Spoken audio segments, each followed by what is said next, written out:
I think that sounds obvious now about the need for economic growth, but not so long ago. It was still an open question whether competitiveness would truly sit at the center of France's economic vision. I think that question has been answered, and President Emmanuel Macron has been the key man driving that shift and answering that question. In fact, you could make an argument that no French leader has led his country at a more pivotal time since World War II. From the onset, President Macron has argued that France must strengthen itself. It must strengthen its defense. It must renew itself in its capacity to innovate, but also importantly, and maybe more importantly today than ever before, and remain engaged in the world. That perspective has defined his presidency and is one that is helping to shape the conversation, the needed conversation about Europe's future. Ladies and gentlemen, please join me in welcoming the President of the French Republic, Emmanuel Macron.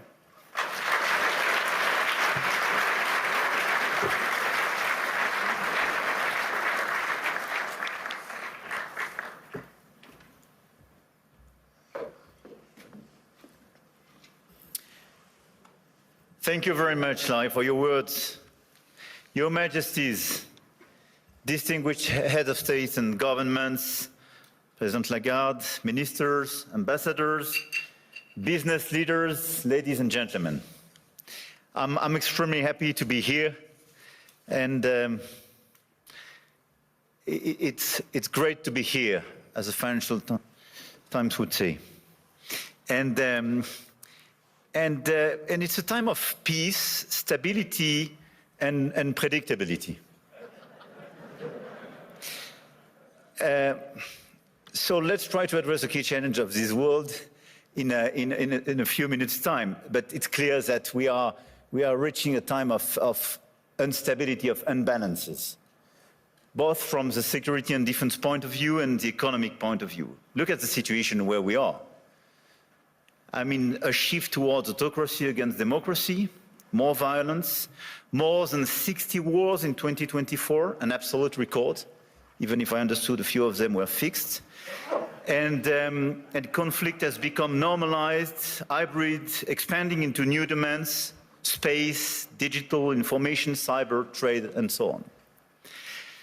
It's as well a shift towards a world without rules,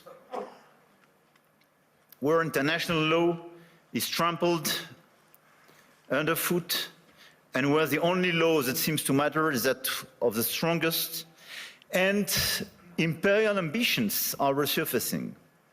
Obviously, the Russian war of aggression against Ukraine, which will enter into its 4th year next month, and conflicts continue in the Middle East and across Africa.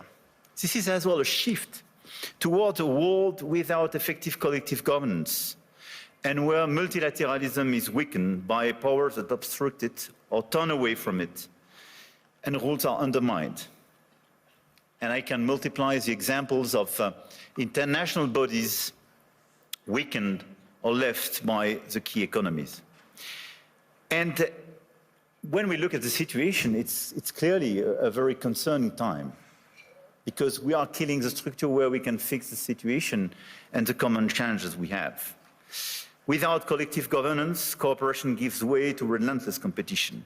Competition from the United States of America through trade agreements that undermine our export interests, demand maximum concessions, and openly aim to weaken and subordinate Europe, combined with an endless accumulation of new tariffs that are fundamentally unacceptable, even more so when they are used as leverage against territorial sovereignty. And competition from China, where massive excess capacities or distortive practices threaten to overwhelm entire industrial and commercial sectors. Export control has become more dangerous new tools, destabilizing global trade and the international system. And the answer, in order to fix this issue, is more cooperation and building new approaches. And it's clearly building more economic sovereignty and strategic autonomy, especially for the Europeans, which is, for me, the core answer. In this context, I want to exclude two approaches. The first approach would be to, I would say, to passively accept the law of the strongest, leading to vassalization and bloc politics. I think accepting a sort of new colonial approach doesn't make sense. And all the head of state and government and business leaders, which would be too complacent with such an approach, will take a huge responsibility. The second will be to adopt a purely moral posture, limiting ourselves to commentary. That path would condemn us to marginalization and powerlessness. Faced with the brutalization of the world, France and Europe must defend an effective multilateralism because it serves our interests and those of all who refuse to submit to the rule of force. And for me, the two answers are, on one side, more sovereignty and more autonomy for the Europeans. On the other side, an efficient multilateralism to deliver results through cooperation. Obviously, France and Europe are attached to national sovereignty and independence, to the United Nations and to its charter. And it's not an old-fashioned way to live multilateralism. It's just not to totally forget what we learned from the Second World War and remain committed to cooperation. And this is also because of those principles that we have decided to join the mutual exercise in Greenland without threatening anyone, but just supporting an ally and another European country, Denmark. Facing this order and this new situation, this year France holds the G7 presidency with a clear ambition to restore the G7 as a forum for frank dialogue among major economies and for collective and cooperative solutions. Trade wars, protectionist escalation, races towards overproduction will only produce losers. This is why addressing global economic imbalances is our key priority. And if we look at the situation, the current imbalances are due to some key phenomena, and we all have to deliver our own agenda. This includes American overconsumption, Chinese underconsumption and overinvestment, and European underinvestment and lack of competitiveness. And these imbalances are also reflected in development gaps, by the way, and we can no longer settle for aid that neither delivers sufficient results nor enables countries to escape poverty. So our objective through the G7 is to demonstrate that the world's major powers are still capable of reaching a shared diagnosis of the global economy and committing to concrete actions. Cooperating is not about blaming others. It is about assuming one's share of responsibility and contributing to solutions. So the objective of this G7 will be to build this framework of cooperation in order to fix the roots of these imbalances and restore efficient convergence and cooperation through multilateral frameworks. And the other objective is as well to build bridges and more cooperations with the emerging countries, the BRICS and the G20, because the fragmentation of this world would not make sense. Here, this point is for, I would say, the global agenda and how our G7 agenda. On the other side, we have the European answer. And for me, Europe clearly has to fix its key issues: the lack of growth, the lack of GDP per capita growth, and the three pillars of our strategy in order to deliver more sovereignty, more efficiency, and more growth would be based on protection, simplification, and investment. Because the diagnosis is well known, European competitiveness still lags behind that of the US, and in the current global order, facing precisely the Chinese approach, we have to react. So first, protection. Protection doesn't mean protectionism. But today's Europeans are too naive. This is the unique market open to everybody without checking level playing field. Nobody can access the Chinese market as people are accessing the European market for sure. But even if you take the US and a lot of other countries, the level of protection does exist for investment and trade. And the Europeans are the only one not to protect their own companies and their own markets when the other countries doesn't respect level playing field. This is why we have to be much more realistic if we want to protect our chemical industry, our industry, from the automotive sectors to a lot of others, because they are being literally killed by the lack of respect of a normal framework and level playing field. Europe has very strong tools now, and we have to use them when we are not respected and when the rules of the game are not respected, by the way. The anti-coercion mechanism is a powerful instrument, and we should not hesitate to deploy it in today's tough environment. We must also advance the principle of European preference. There is a North American preference in your market. There is no European preference today. We are progressively creating it, and in the latest documents and decisions taken by the decisions, we do have the first examples of that, but this is extremely good. And we are currently aligning closely with Germany to deliver an ambitious and simple framework. And this is a decisive project, and I count on the European Commission to present a proposal as well by early 2026 with the highest possible level of ambition in order to deliver, I would say, across the different sectors, the principle of European preference. This is a necessity. We must act on imports as well regarding this protection issue. And in the context of escalating trade tensions and Asian overcapacities, Europe must strengthen its trade defense instruments, including mirror measures to enforce regulatory standards, and we must improve the quality and added value of foreign direct investments, targeting projects with strong export potential.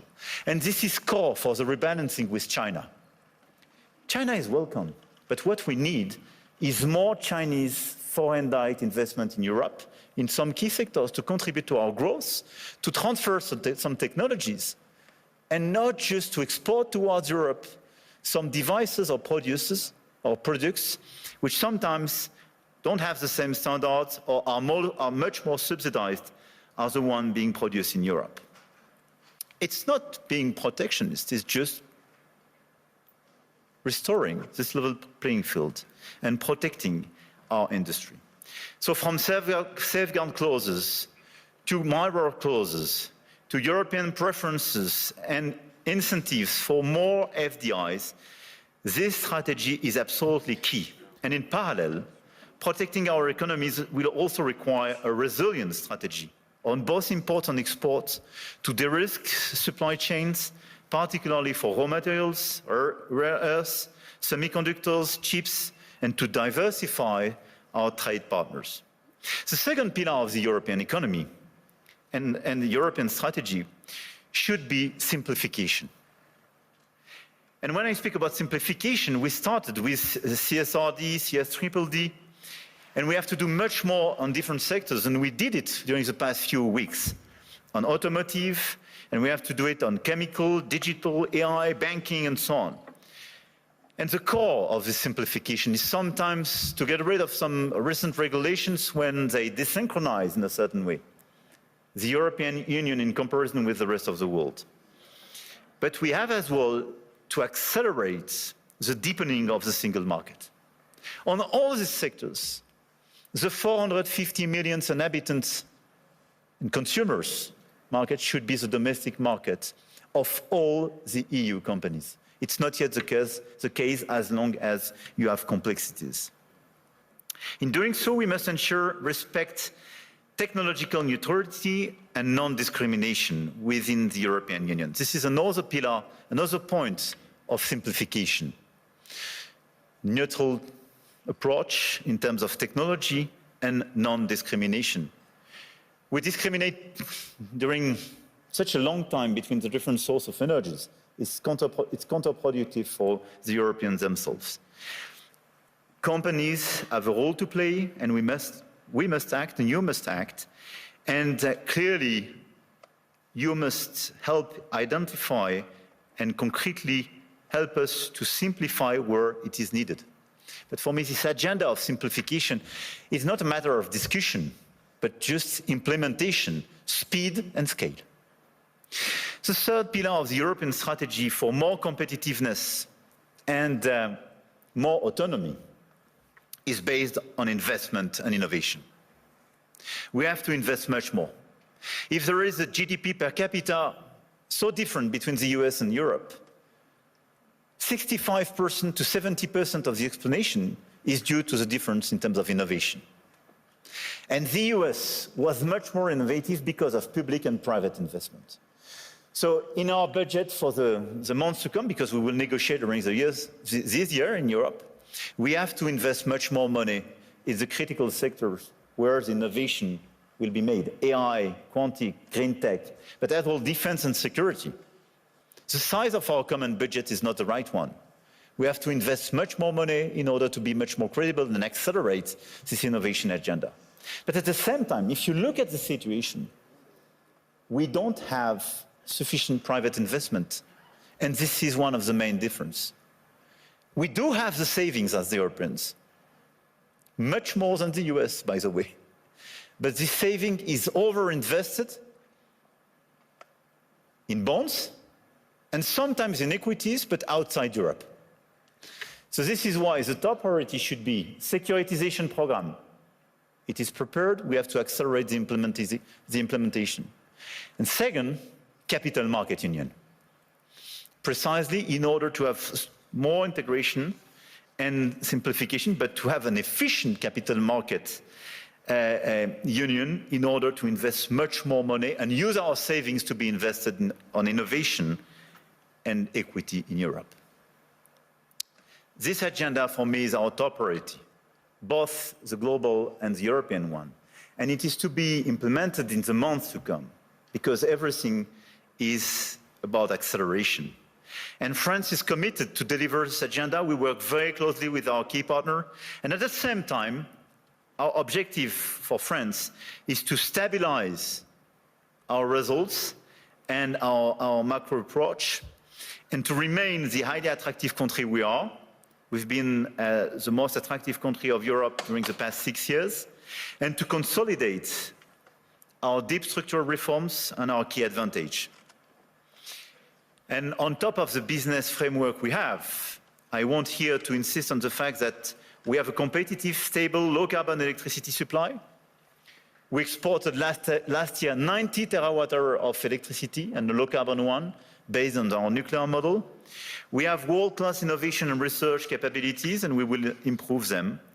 And we have one of the most vivid and active ecosystem in AI, quantum computing, energy transition, etc., and a lot of the startups and unicorns and large caps of these sectors are with me in my delegation today. And on top of that, let me insist, and I will stop here, on the fact that we have a high-quality infrastructure and large market with strong purchasing power. And we have a place where rule of law and predictability is still the rule of the game. And my guess is that it is largely underpriced by the market. And beyond what you can do in terms of investment, what you can do in terms of strong ambitions, having a place like Europe, which sometimes is too slow, for sure, and needs to be reformed, for sure, but which is predictable, loyal, and where you know that the rule of the game is just the rule of law, it's a good place. And I think this is a good place for today and for tomorrow. So we will be committed during 2026 to try to deliver this global agenda in order to fix global imbalances through more cooperation. And we will do our best in order to have a stronger Europe. much stronger, and more autonomous based on the pillars I just mentioned, and based as well, and we can revert in the dialogue, but on more investment and commitments on defense and security, because we have to invest much more and invest much more. Because we do believe, and here in the epicenter of this continent, we do believe that we need more growth, we need more stability in this world. But we do prefer respect to bullies, we do prefer science to plotism, and we do prefer rule of law to brutality. You're welcome in Europe, and you are more than welcome to France.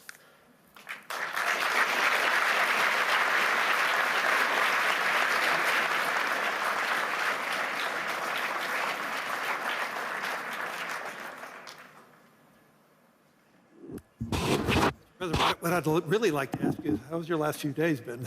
But importantly, though, you framed out an economic direction for France and for Europe. If you had to prioritize to transform France and Europe as fast as possible, you close saying, yes, we are slow, yes, but what can we do right now to really accelerate it, to broaden the economies across Europe, that we have more participants? Is there any one silver bullet that you could do to really accelerate that type of growth? I don't think there is one silver bullet, but I think on the very short run, given the situation in some critical sectors, I think the European preference is a necessity because we are desynchronized with the others.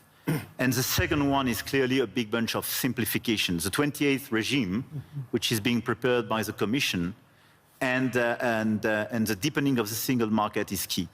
And this is why I insisted on capital market union. I think if we deliver European preference and capital market union, then here are two game changers. Well, you know, I've been talking about the capital market union in Europe as one of the major hindrances compared to the U.S. And so, yes, but I do believe, as we witnessed starting last year, and we're starting to see it accelerate this year, you're starting to see more international flows coming back to Europe.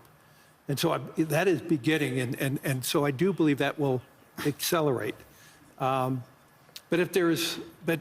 in terms of priorities, if you had to tell the Commission, what should they be more swift in terms of transforming Europe faster, so it can compete with the U.S., compete with Europe, and exceed China and Europe, China and the U.S.? Look, I think this is the discussion we have clearly with the Commission. We'll have an informal summit in February focused on this topic. Everything was largely drafted by both Letta and Draghi's reports and is well known. I think the difference is that Draghi was before China surpluses vis-à-vis Europe. I mean, we should not underestimate the fact that 2025, for the very first time, $1 trillion. Yeah, China has such a surplus vis-à-vis spending quotas as a percent of GDP. Now they got a lot of catch up to do. And Maria quotas as a percent of GDP. Now they got a lot of catch up to do. To put it in perspective, the United States of America since 19 codes on education, and it's time for them to pay more, which they've agreed to do. Yeah, many of them have already stepped up, like Poland. Everyone has except Spain. Okay. And do you not feel that a security deal in the Arctic would suffice in terms of Greenland? Well, I think what we're seeing, we're seeing with a base that we have shared with the UK for many years, the UK is signing the island over to Mauritius. So again, I can see why the president believes that for U.S. engagement, we do not want another Diego Garcia on our hands. This is a very important point that you make. In terms of tariffs, how much money has been generated from tariffs already? Certainly the hysteria over President Trump's tariffs have died down since April of last year. what is the total running rate right now? Yeah, it's in the hundreds of millions of dollars, Maria. The U.S. for the fiscal year, which ends September 30th, we had a fiscal contraction. For the calendar year, we had a very large fiscal contraction. So we cut the deficit by about $200 billion. The important number is the deficit to GDP. So calendar year 2024 was 6.9%, the highest we've ever had. I mean, we inherited a mess. 6.9%, the highest we've ever had when the U.S. was not at war or not in a recession. So 6.9%, calendar year 2025, 5.4%. I have called for getting that number down to 3% by the end of President Trump's term, and I think we're on the way. So you've been using that tariff money to pay down the deficit then? It feeds into the general account, and it's been a big part of it. And again, last year, the U.S. 10-year bond was down about 40 basis points. I believe France was up about 40 or 50. Germany was up 50 or 60. U.S. bond market had its best performing year since 2020. And again, back to your point that after Liberation Day, April, May, it's the end of the world. The world's going to sell U.S. assets. Just the opposite happened. Is as Treasury Secretary, I can see who the buyers are of our bonds. And we had more foreign participation than ever. And just to be clear, a moment ago, when I asked you about the market reaction, you don't think markets rates are spiking on this Greenland story. You think that what's happening in Japan is specific to Japan. Well, I think that the Japan situation, that the market there, again, had a 6 standard deviation move, and that was happening before any of the Greenland news. And I think the rest of the world, German rates are up, French rates are up, Japanese rates are up a tremendous amount. Secretary, I want to get to the macro story in a moment, but let me stay on tariffs for one more moment, because we could be hearing from the Supreme Court imminently. And of course, the Supreme Court will issue a ruling on the president's use of tariffs during a, quote, emergency, the IEPA, reason that you've actually issued some of these tariffs. What are your expectations for the Supreme Court? We could hear from them this morning or even tomorrow morning. If they rule against you, what are the alternatives to raise that kind of revenue, hundreds of billions of dollars that you've already been able to do? Well, Maria, I think it's very unlikely that the Supreme Court is going to strike down a president's signature economic policy. It didn't early on with the ACA, also known as Obamacare. They reinforced that recently. And the real problem here is President Trump has used IEPA for negotiating leverage for geopolitics in emergency situations. If we look back, the first IEPA tariffs were fentanyl tariffs. So on Mexico, on Canada, on China. And if fentanyl is not a national emergency, I don't know what was. 200,000 Americans dying every year. And because of that, Mexico came to the table, Canada came to the table, China, who exports or the precursor drugs, have all come to the table, and we're seeing a substantial drop in protecting the American people. On October 8th, the Chinese government announced rare earth export controls on the entire world, not just the U.S., and which would have caused an industrial meltdown.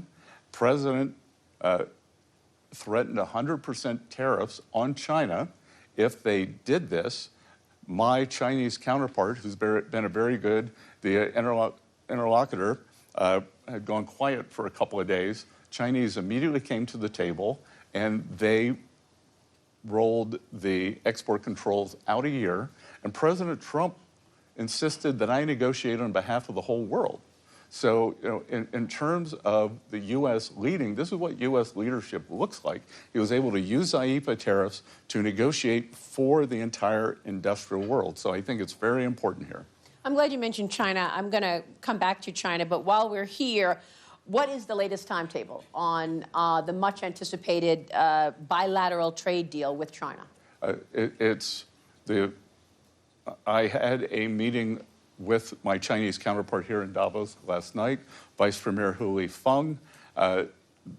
He told me that just this week they have completed their soybean purchases, and we're looking forward to next year's 25 million tons. I suggested maybe he'd want to buy a little more, because President Trump always brings that up with Party Chair Xi when they speak, and they've done everything that they said they're going to do. Are they having rare earth magnets flow, or are they putting restrictions on that? Because there were reports last year that the Chinese were saying, we will send the rare earths, but we're not sending them to any companies that are tied to the defense sector and the U.S. military.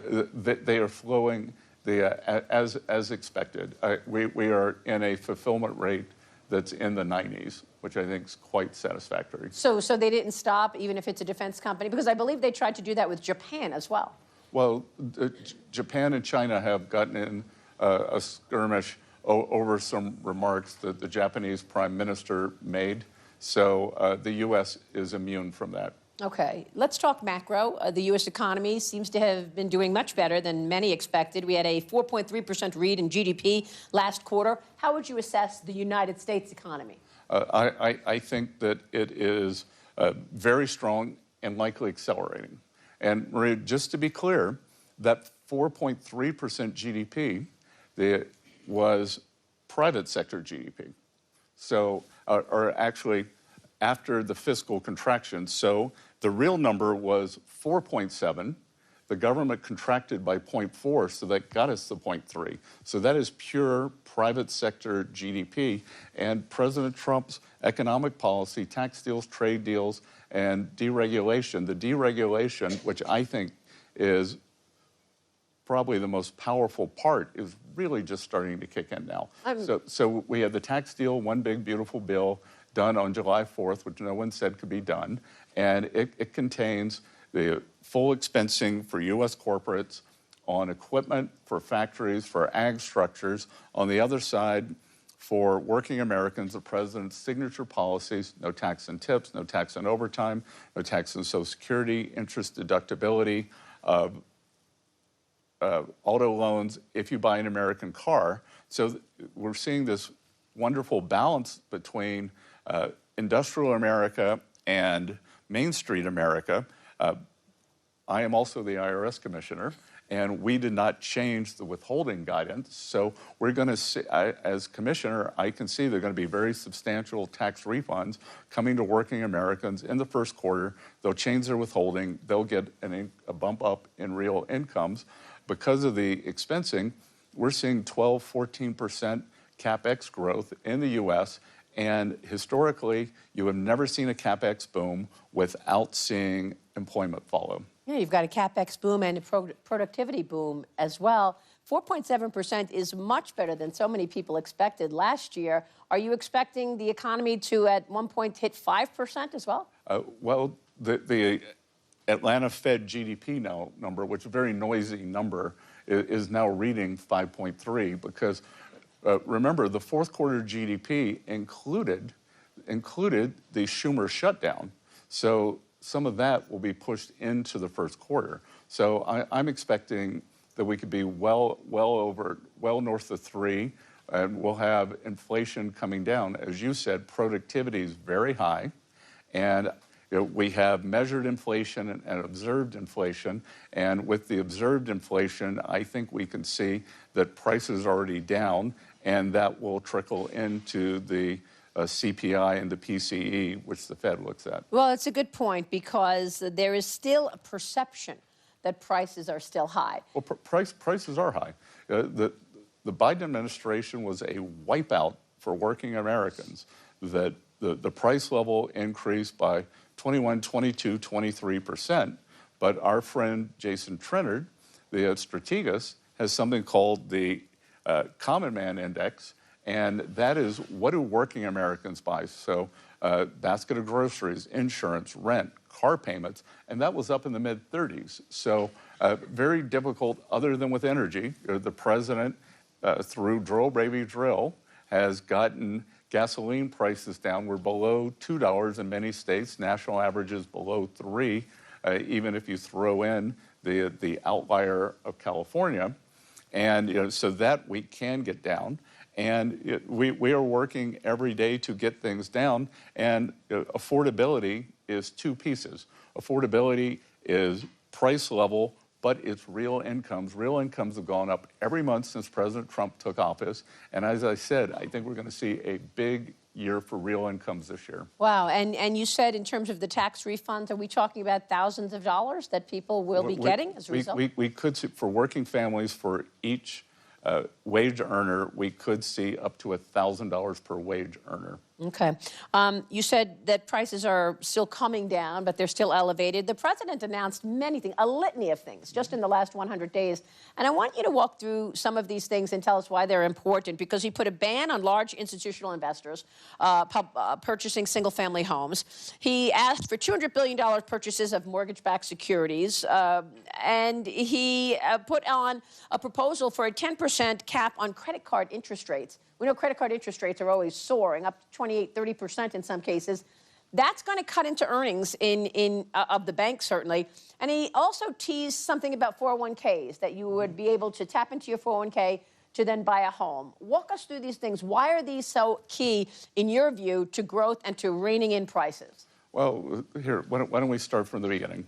So, the first thing was the ban on large institutional investors purchasing single-family homes and the purchase of mortgage-backed securities. Yep. So the ban on institutional investors in single-family homes, for those of you who are not American, in the U.S., pre-Great Financial Crisis, institutional investors did not participate in the single-family market. So post the financial crisis, institutional investors hoovered up single-family homes. They continue to do it, and there's an unfair tax arbitrage there. You and I have a mortgage. We can deduct the mortgage amount. Institutional investors can deduct the borrowing amount, but they can also expense any repairs and depreciation. So we think that it is a good idea to have them out of the market. We are going to give guidance at some point to see what is a mom and pop, that someone, maybe your parents for their retirement, have bought 5, 10, 12 homes. So we don't want to push the mom and pops out. We just want to push everyone else out. And what's important here, you will hear some misinformation that says, well, institutional investors are 1%, 2%, 3%. That is true. Having been in markets for 35 or 40 years, markets are made on the margin, and institutional investors are much higher in boomtown markets like Charlotte, like Atlanta, like Huntsville, Alabama. So they've done that. In terms of having Fannie and Freddie buy MBS, the mortgages are two parts. It is the 10-year bond yield, and it is the spread between mortgages and the 10-year yield. So the purpose of that is to narrow the spread. Okay. The cap on credit card rates is expected to cut into bank earnings between 5 and 18%. Your reaction? We've done a lot this year. Bank stocks are at a new high. That through my position on FSOC, the Financial Stability Oversight Council, and the 3 bank regulators, the Federal Reserve, the OCC, the FDIC, we have done a lot to deregulate banks. Their earnings are way up. More importantly, it has increased their lending capacity. Oliver Wyman's numbers, not mine, estimates that there's $2.5 trillion of extra lending capacity. The other thing that has been a focus of this administration and a focus of mine is small and community banks, because what happened after the great financial crisis, all the regulations from Dodd-Frank, we had too big to fail, but then with small banks, you were too small to succeed. This regulatory morass, we have lost more than 50% of the small and community banks. And they power small business lending, real estate lending, and ag lending. So we are trying to bring that back. Yeah, it's a great point, because farmers really need the lending of these small community banks. Look, Secretary, I want to get your take overall on your thoughts on what you've done so far, because the president back last year, right after the inauguration, I sat down with the president and I asked him what he wants the economy to look like in 4 years when he's done. And he was very clear. He said he wants private enterprise to rule the day. 1 year later, you've taken a 10% stake in Intel. You've taken a stake in MP. Now, I know that these are national security issues. And the other day, the president told the defense contractors, don't pay dividends, don't buy back any of your stock. You need to be fulfilling what the country needs in terms of producing weapons. So what do you want to say to people who say, look, here is a so-called capitalist president and a Treasury Secretary, and yet it's not private enterprise running things. The president is telling the defense contractors what to do, and you've taken stakes in these companies. A couple of things, Maria. I think the only good thing that came from COVID was it was a test run for what would happen if our supply chains were ever broken due to a kinetic war. So we saw that there are 5, 6, 7 key industries that we have to reshore. So everything you just said, rare earth magnets, we've got to get out from under China's grasp. The semiconductors, I would say that the single biggest threat to the world economy, the single biggest point of single failure is that 97% of the high-end chips are made in Taiwan. If that island were blockaded, that capacity were destroyed, it would be an economic apocalypse. So we are reshoring the semiconductor industry to the U.S. With the defense contractors are no different than the systemically important banks. They exist, like the systemically important banks exist because of the backstop from the Fed, because of the regulations, and these defense contractors have let down the American people. They have let down the American people. They are 5, 6, 7 years behind on fulfillment of their contracts, and they exist because of the U.S. Department of War.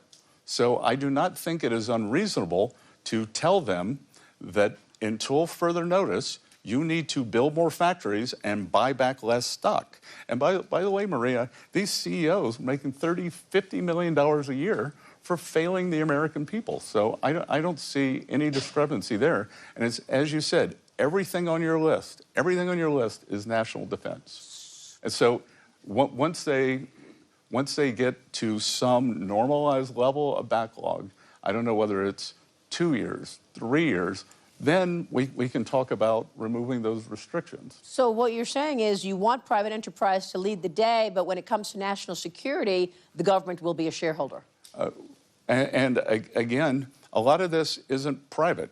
You know, we have seen what happens when the free markets get kind of perverted, because what happens with critical minerals, that several companies have tried to stand up critical minerals facilities in the U.S., and the Chinese come, lower price, undercut them, and then they're bankrupt. So we are going to put in a system, price floor, price ceilings, and when you talk about multilateralism and the U.S. leading, I just hosted at Treasury last Monday the G7++, so G7 plus Australia, plus India, plus Mexico, plus South Korea, and we are working at warp speed to create a critical minerals block where we can mine, process, and refine critical minerals, and China won't have this sword over our heads. So how long do you think it will be until the United States is, in fact,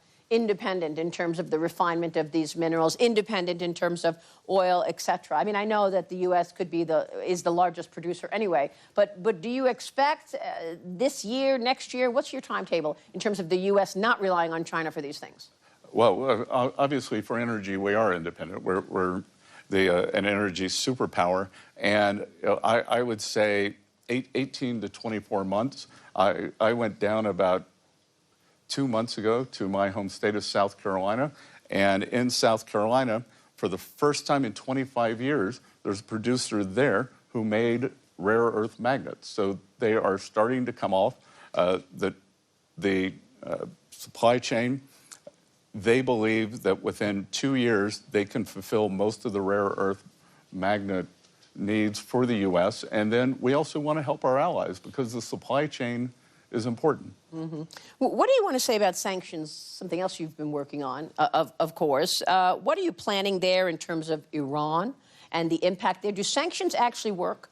And the same question with regard to 500% secondary sanctions or tariffs on countries who purchase energy products from Russia. Okay, so two things there. There are Treasury sanctions. And if you look at a speech that I gave at the Economic Club of New York last March, I said that I believe the Iranian currency was on the verge of collapse, that if I were an Iranian citizen, I would take my money out.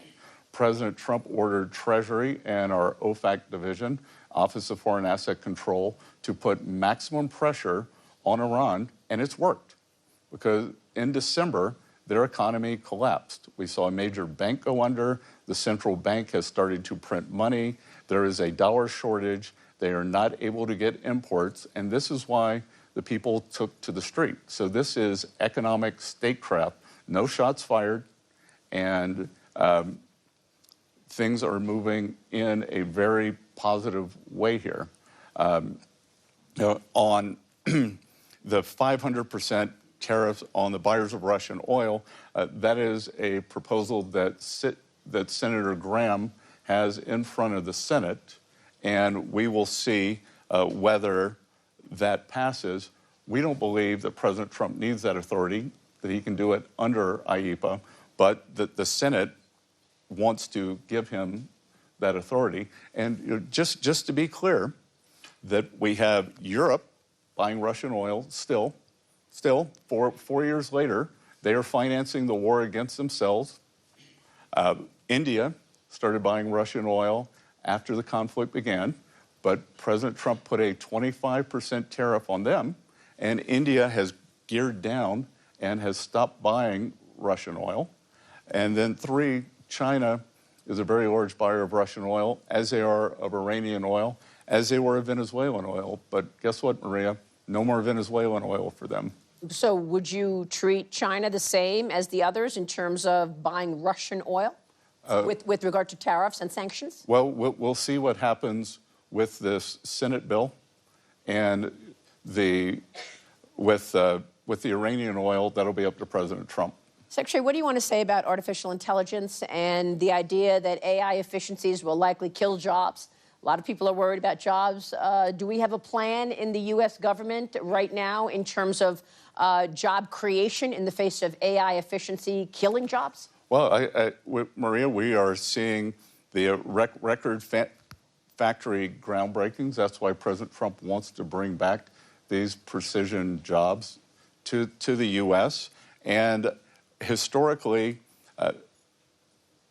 every productivity boom has led to job growth.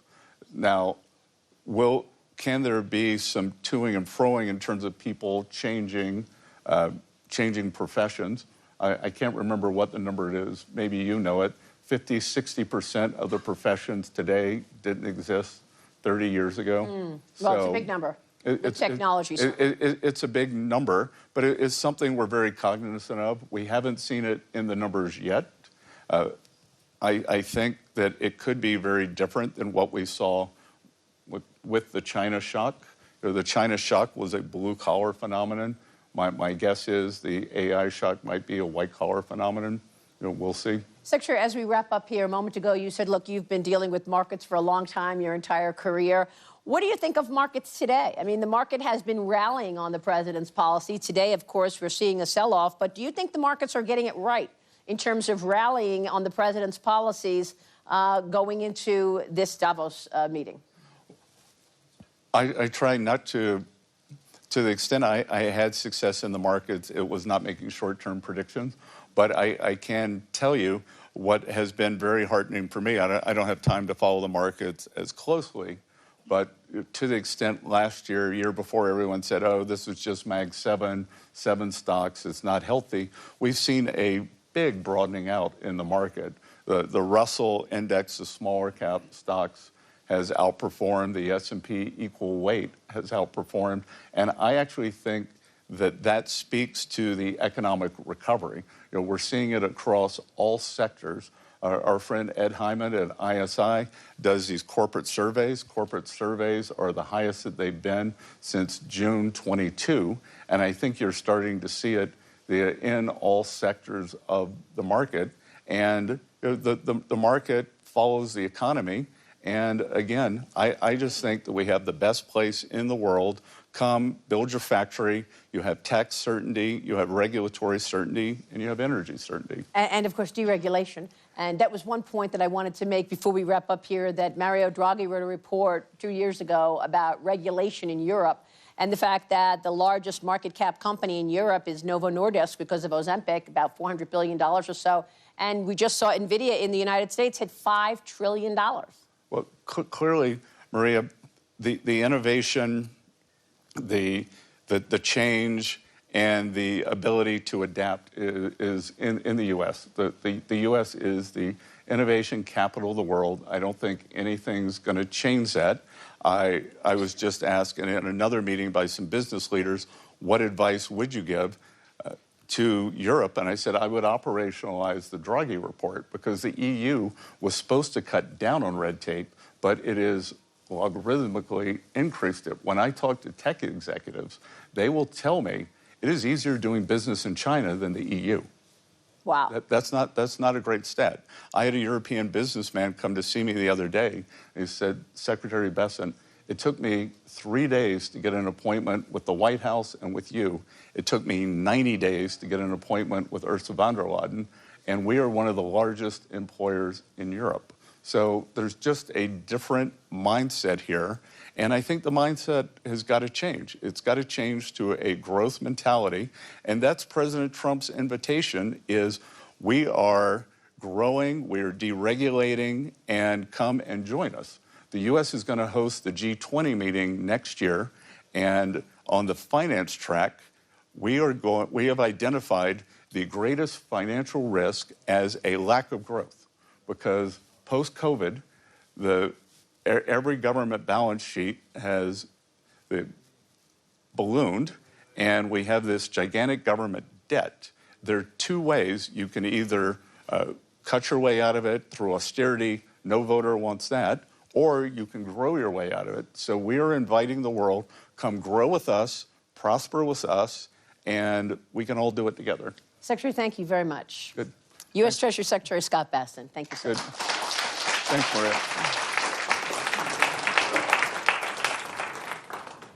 Avec Trump, c'est encore possible. Au départ, ici, demain, pour rencontrer Donald Trump et lui faire un point de vue. Je n'avais pas prévu. Donc, il était prévu aujourd'hui que j'arrive ce matin, que je parte ce soir, j'ai une intervention là. Je vois des investisseurs pour défendre les intérêts de la France qui vont venir, quelques dirigeants, je n'ai pas changé mon agenda.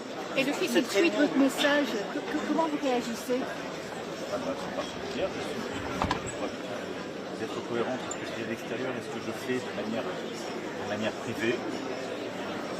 Voilà. C'était peut-être un manque de courtoisie envers vous. Je vous laisse vérifier les choses. Vous discutez avec Trump ici encore cette semaine? Parce que je crois que Trump, il arrive ce soir ou demain, et moi je pars ce soir. Mais comme je l'ai dit, je l'ai proposé, il y a une instance de coordination qui est pertinente et que la France préside cette année, qui est le G7. Donc ça peut être une occasion, mais après je pense qu'il faut nous être extrêmement calmes et rester là où nous sommes. Et en particulier, dans l'agenda économique, continuer d'avancer pour plus de croissance en Europe, défendre nos intérêts contre les règles sont pas respectées, et puis être à côté de nos amis danois qui sont bousculés. C'est ce qui est attendu d'un allié, d'un Européen. Est-ce que l'idée d'inviter les Russes, ça fait beaucoup réagir en France, j'imagine un peu partout en Europe? Non, parce que... Vous êtes prêt à faire venir les Russes autour de la table, peut-être dès jeudi? Les négociateurs russes, justement, je vais parler des négociateurs russes qui interagissent avec les négociateurs américains et avec d'autres, on sait très bien, évidemment, que c'est important. Je disais d'ailleurs nous souhaitons réengager, on le fera avec nos partenaires clés, parce que c'est tout à fait utile. Et nous, Européens, n'avons pas à laisser l'exclusivité de ce sujet. Cette réunion avec les pays du G7 que vous aviez proposé pour demain pour avoir lieu à un autre moment? Je ne sais pas, de toute façon, au moment où je vous parle, il y a une réunion de nos conseillers qui était prévu, qui se tient en France et qui réunit ce qu'on appelle les Sherpas. Vous savez ce que c'est? Qui sont les conseillers diplomatiques ou les conseillers qui sont en charge de cet agenda. Donc oui, les choses avancent et de Ça toute pourrait façon, avoir c'est lieu une jeudi? réalité.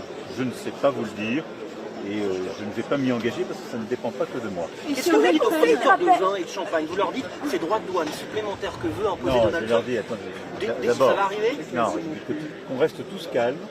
D'abord, on défend nos intérêts. En ce moment, on a eu une menace douanière qui existe sur nos producteurs laitiers en Chine. Donc on se bat pour défendre leurs intérêts, comme on l'a fait auprès des producteurs de cognac quand ils ont été touchés par les tarifs en Chine. Et on a obtenu des résultats. On a encore quelques producteurs individuels, indépendants que je n'oublie pas. Et donc on fera valoir nos droits. Et il ne faut pas se laisser impressionner. Et je crois que c'est aussi ça ce qui est important, c'est qu'on doit défendre nos principes, on doit défendre nos intérêts, sans être agressifs, nous ne le sommes pas, en nous faisant respecter ce que nous faisons, mais sans se laisser impressionner non plus, et on protégera tous nos C'est le producteurs. message que vous avez délivré à Bruxelles, à vos partenaires européens, ne pas se laisser impressionner. Bien sûr, et on reste calme, déterminé et uni. Merci beaucoup. Merci beaucoup. Merci beaucoup. I'm 22 years old. I'm from New Delhi. I'm a Polish labor. I really like this. Really like you one day. Bonjour madame. Merci beaucoup.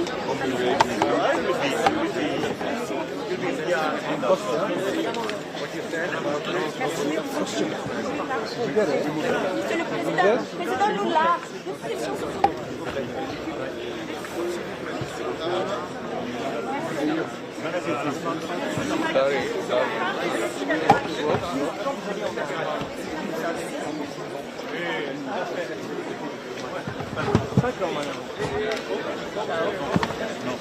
Pour que ce soit le contraire, c'est-à-dire on croit dans un multilatéralisme efficace. Et d'ailleurs, quand on s'engage, on a des résultats. Regardez, il y a 15 jours, on avait à Paris la coalition des volontaires pour soutenir l'Ukraine, c'est du multilatéralisme qui marche.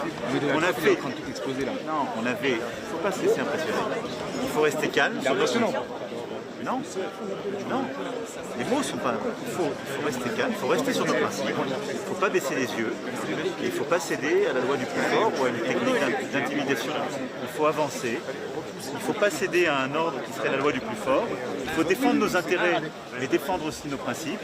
Et il faut réussir à ce que nous puissions justement défendre ce qui est l'intérêt de la France et des Européens, mais ce qui permet aussi de défendre la paix dans le monde. Vous me direz que c'est un allié encore d'une Macron qui parle comme ça quand il est occupé de vos... C'est à lui d'apporter la réponse. Ce ne sont pas tout à fait les comportements qui vont avec, en effet, cette qualification.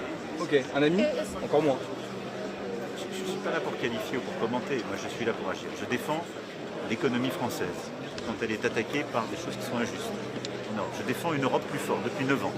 Et cet agenda qu'on a porté au début tout seul, il est maintenant complètement européen et on a convaincu les autres. Maintenant, il faut qu'on ait des résultats. Et ensuite, nous, on a un allié, un ami, qui est le Danemark. Quand il est attaqué, c'est normal qu'on soit là. On est dans un cadre totalement connu, totalement sincère, totalement transparent, contre personne. Et on ne doit pas être agressé ou attaqué quand on fait ça. Voilà. Donc l'OTAN est encore en vie. J'ai eu parfois des qualifications il y a quelques années définitives sur ce sujet. Je pense qu'en tout cas, c'est une instance qui est fragilisée aujourd'hui si on n'est pas cohérent.